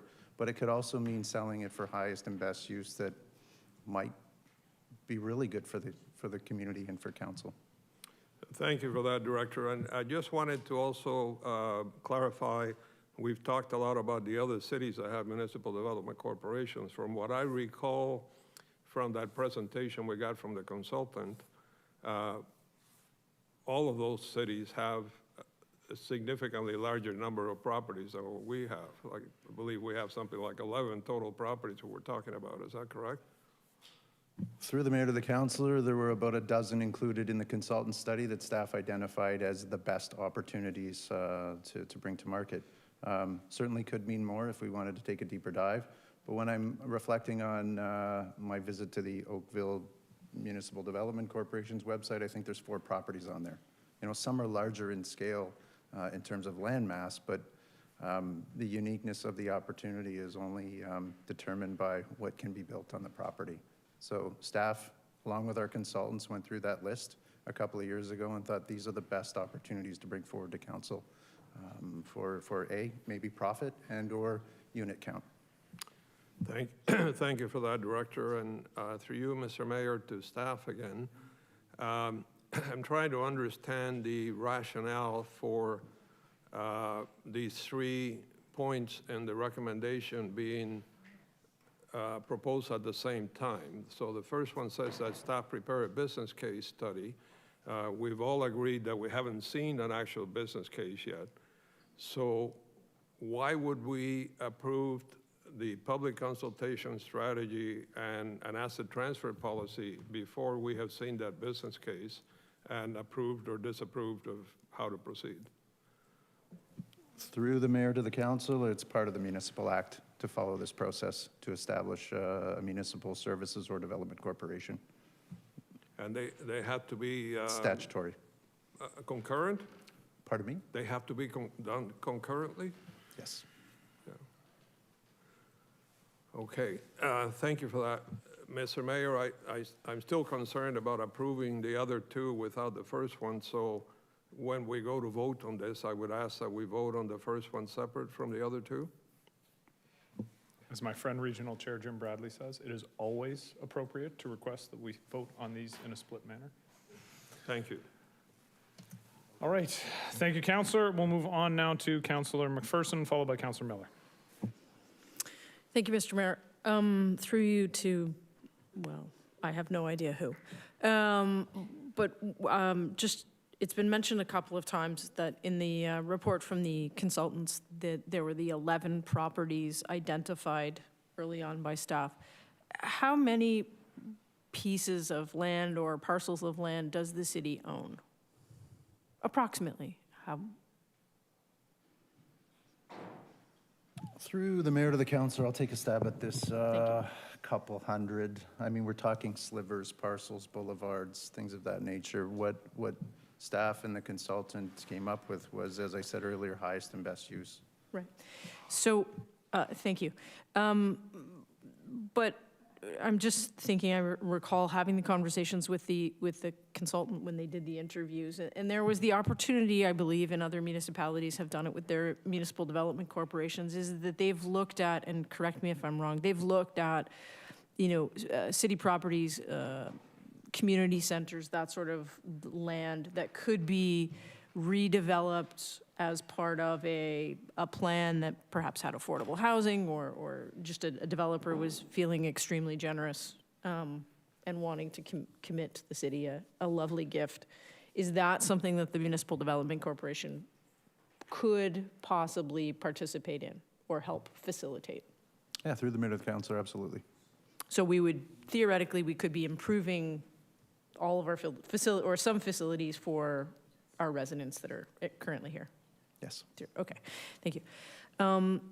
I just want to say, I want to thank staff and everybody who worked on this. I'm fully in support. I've seen in other municipalities what has been achieved with their municipal development corporations, and I think, we often hear, well, we've heard tonight several times every night is budget night, but one of the things I've heard around this horseshoe fairly regularly is that we ask staff to be innovative, and we ask staff to look for new solutions and ways of achieving our strategic pillars and our strategic plan, and staff have done this, and I just want to thank them for that, because this is something that will, if approved, and I'm hoping it will be approved, really, I think, change the way development happens in the city. And we've heard from developers that they sometimes get frustrated with the process that's before them, and having an organization that is, or a board that is really focused on that, I think is something that will only benefit the city. And I'm selfishly, I think Councillor Ratzlaff and I would agree that we're selfishly really hoping that the MDC would also help lease out the spaces in the both of the parking garages. Thank you. Appreciate getting very hyper-local right there. Councillor Miller. Yeah, thank you. Yeah, it was actually at the Surplus Lands Task Force, I think 4 years ago, that Mayor Sendzik and myself were asking us to start looking at the Municipal Development Corporation. I know Councillor Porter and Littleton were, former councillors were very interested in this as well. So I continue to support it. I'm excited to see it. My question, my research on other municipal development corporations, they more often, almost always turn a profit. I know we're going to get some details down the road, but what staff's opinion, what are we allowed to do with that money? I know, we have our budget concerns here every night, and we're always looking to try to reduce our budget, or at least some folks are. So are we allowed to take money out of the corporation, or is that money only going to be able to be used by the MDC? Through the mayor to the councillor, that's all part of the business case, right? So that would be, it's part of the process to develop the strategy and eventual success or wind down of this corporation. So for the purposes of today, again, it's about housing first under the Housing Accelerator Fund. But just as you have the process whereby surplus property goes back into the Civic Project Fund, the intention here would be, if we're keeping the corporation going, that it becomes self-funded, self-sustained, and that a reserve be set up to keep it going after the 4 years of half, or once the 4 years of half funding has expired, and or put it into a reserve such as the Civic Project Fund. So all to TBD as we develop the business case and bring it back to council for input and approval. Yeah, and I think that's one of the more exciting parts we often talk about. The property taxes is one of the more regressive and ways of taxation, and our over-reliance on it. So I think this has the opportunity to be transformational for not just housing in the city and development of properties, but also the city's finances for decades to come. So excited to see it, and thank you to staff for all their work on this. Thank you, Councillor Miller. Councillor Dodge. Oh, thank you. Through you, Mr. Mayor. I have lots of different thoughts on this, but earlier the question was asked about the properties. Oh, through you, Mr. Mayor. I'm not sure who would answer this, but anyway, earlier someone had said about properties being given or transferred into the corporation. How and when and who decides that? Like, is it going to be like, okay, we have 11 properties, we want to move those, like that list? Is that what you're talking about? Everything's going to move at once, or are you going to be do individually as you work on things?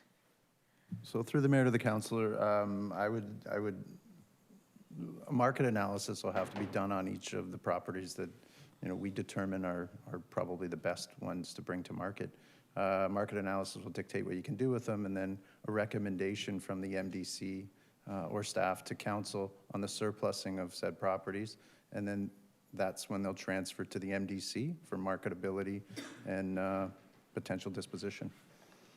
So once a property gets transferred over there, can it be transferred back that it wouldn't be surplus? I suppose if it didn't sell or a deal couldn't be struck. And will there be like timeframes on how long we kind of transfer that over into the corporation, or? Through the mayor to the councilor, I think you'd want to at least commit it to a 3-year process, given the funding that's attached to the operationalizing of the MDC. We're definitely going down a path where the business case starts to flush some of that out, and then staff become more informed on the purpose, intent, process. This is new to us as well. Okay, and then I guess I know that we have talked about it through some of the other discussions that we've had about a property that could become available that how would that work? So say there was, I don't know, a corner store that came up for sale and we wanted it. How would that work? Like, Yeah, so again, council would help determine, I mean, through the support of staff, what an annual operating budget of the MDC would be, and then it would be up to that board to go and make an acquisition for the betterment of a neighboring property and or a municipal property. okay. Okay, thank you. Thank you, Councillor Dodge. Councillor Ratzlaff. Yeah, thank you, through you, Mayor. The only comment that I want to add to this discussion is that, just over a year ago, we had an election, and one of the top priorities I think we all identified was affordability, affordable housing, finding ways to have every level of government involved in addressing our housing crisis. And the MDC, Municipal Development Corporation, gives the city the tools to actually get in the game in a real way. And I'm excited to see us do that, because there aren't a lot of tools out there for our level of government to do that. And but this is one of them. And yeah, thanks. Thank you, Councillor. Councillor, wow. Well, we're going to hold off for just 1 second. Is there anybody else who wants to speak for a first time? Because I have 2 councillors that have asked to speak a second time. All right, seeing none, Councillor Dodge and then Councillor Garcia. Sorry, I had this in my head, but I lost my thought. When with this MDC corporation, and we're going to have a different board and stuff like that, so on this board, would we be bringing in, say, private sector possible properties that we would help them develop through this corporation as well? Or is it only going to be like properties that are publicly owned? Through the mayor to the council, for the purposes of the MDC, we would control properties that are publicly owned, or it would control properties that are publicly owned. If there was an acquisition, we'd purchase, and it would come into our fold of property to put out to market. We wouldn't be representing or listing a private interest. Okay, thank you. Thank you, Councillor. And Councillor Garcia? Thank you, Mr. Mayor. Just one other clarification, if I may. Obviously, we're all agreed that we would like to develop or use the properties that we have in the best possible way, and particularly if we can help affordable housing. But something that would affect our vote, we know we haven't officially approved the Municipal Development Corporation yet, but is staff, back in, I guess it was January 29th when we had the presentation, the staff report said that regarding the Housing Accelerator Fund, that we have some latitude as to how to spend that money. My question is staff saying to us that definitively we are not going to get the money that has been granted to us unless we agree to set up a Municipal Development Corporation? Through you, Mr. Mayor, what I can say, and we would have to go back to the CMHC with that specific question if one of the 7 initiatives were not moving forward.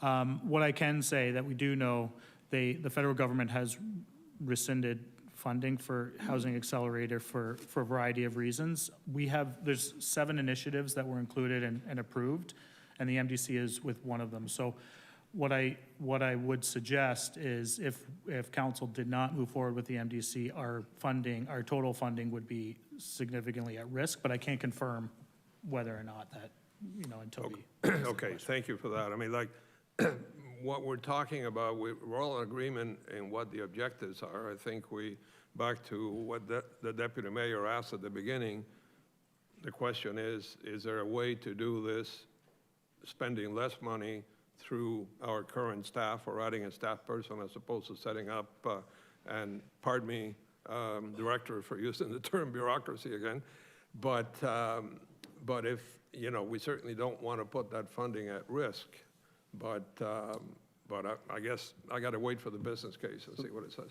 Through the mayor to Councillor Garcia, if I could just add, I'm going to bolster a point that the mayor made earlier. This morning, Minister Fraser addressed the ULI, the Urban Land Institute group, and in his address on ramping up housing delivery in Canada, he noted that the first thing they looked for on a half application was whether cities were using their own land for development. So that is, as I said earlier, one of the top 10 best practices. So communities were announced for funding, and then the CMHC assessed what the top 10 best practices were coming out of those applications so that other communities could bolster their application and fit the criteria. And an MDC, or the development of municipal owned lands, was one of the top 10 best practices, which we had included back in the August memo and approval forward that we were submitting as one of the initiatives.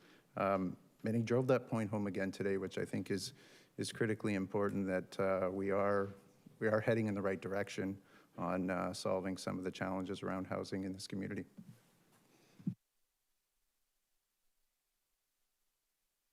Thank you, Councillor Garcia.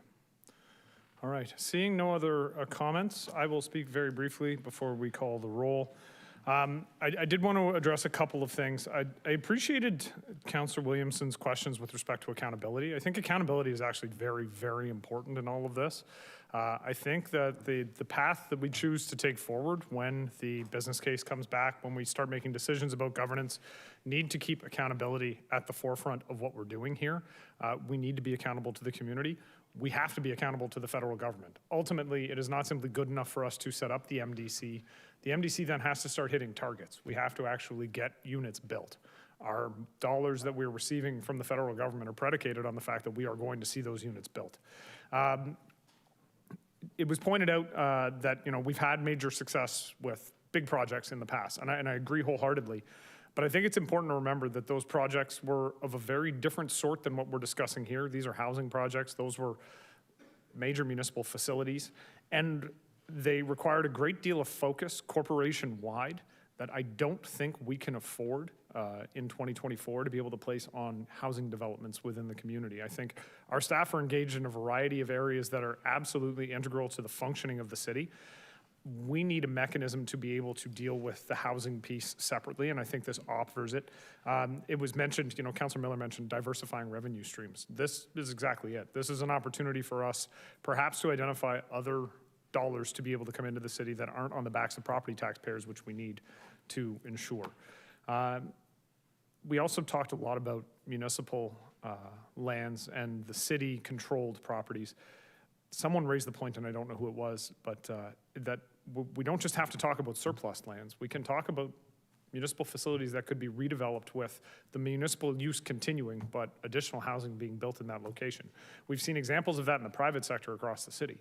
A number of developments either finished in the process of starting, where private sector developers have worked with the Legion, for instance, been able to rebuild a Legion Hall, but then still gotten a bunch of housing built on the site as well, a better use of the land that provides the housing we desperately need. I think it's also important to point out that discussion was had about 320 Geneva and the city transferring the property to the region for a very small dollar amount. We are receiving a lot of value, I believe, from that decision, but the properties can go both ways. And the provincial government has been very clear to us in conversations that I've had with the Minister of Municipal Affairs and Housing, Minister of Transportation, that if there are surplus provincial lands that are available that can be better put to use in our community through housing, that they are willing to entertain those conversations. The MDC provides a vehicle to be able to do that. The last thing I will say, I heard a lot of talk about bureaucracy. But the reality is we have had the system that we've had for as long as I've been here. And we have not done a good job of making use of those vacant properties of that surplus land. And that is not meant to be a criticism of the staff that we have. We have exactly one person who deals with this at the city, and this is not the only thing that that individual deals with. This is a small part of the paper on the desk.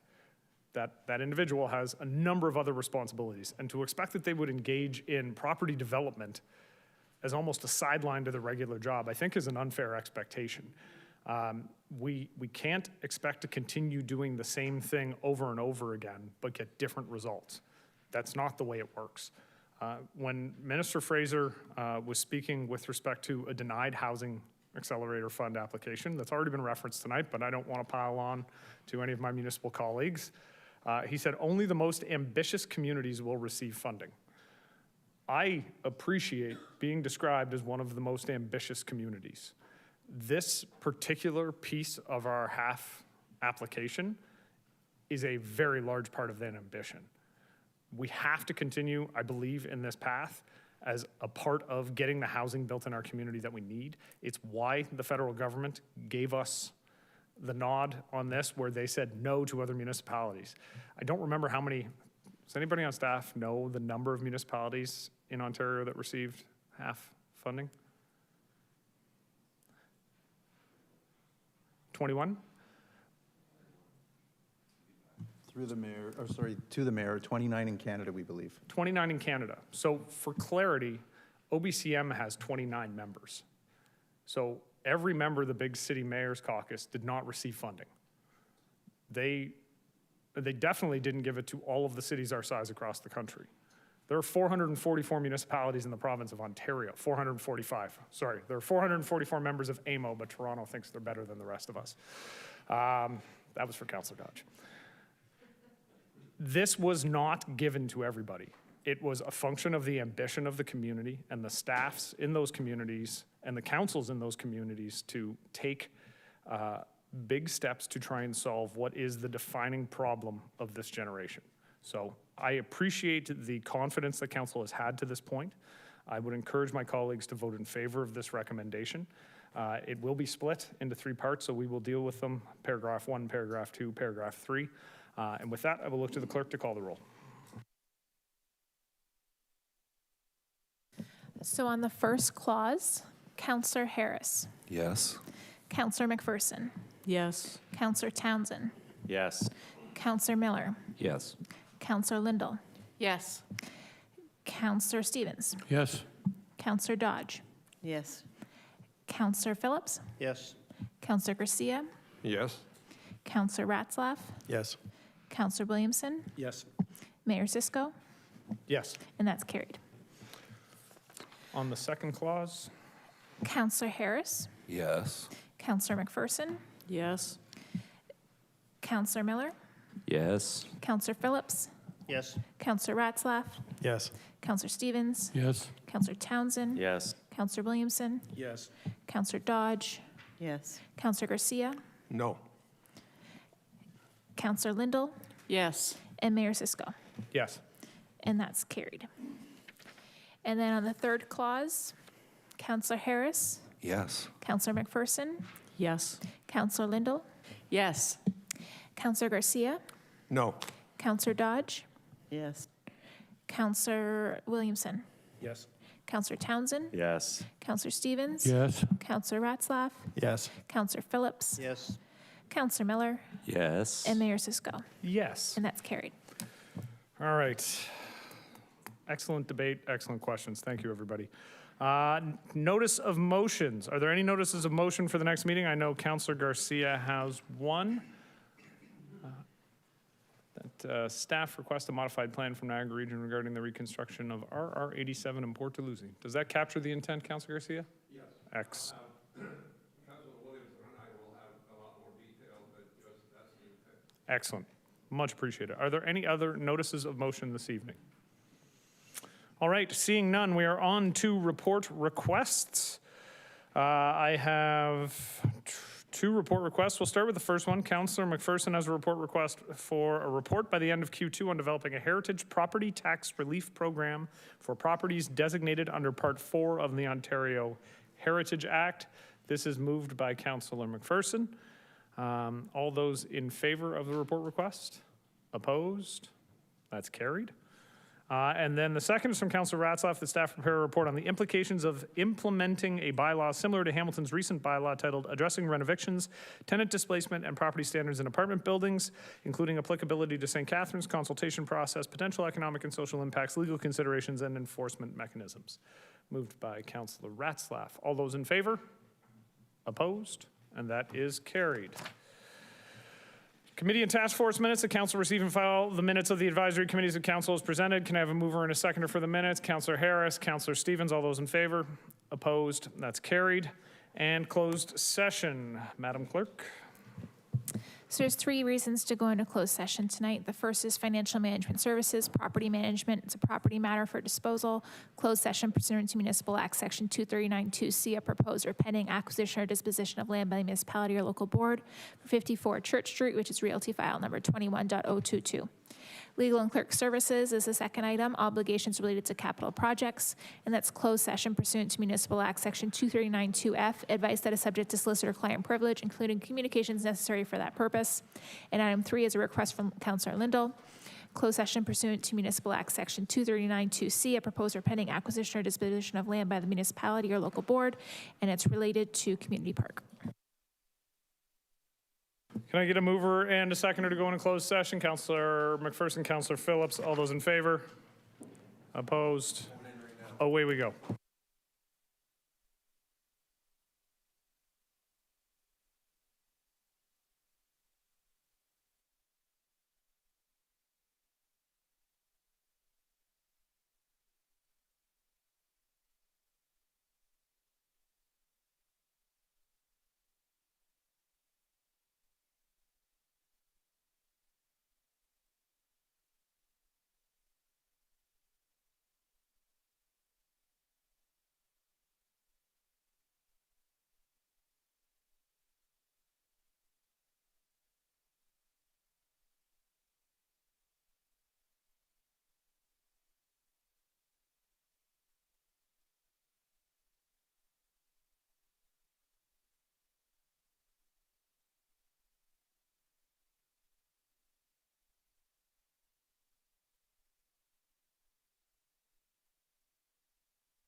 And we're back.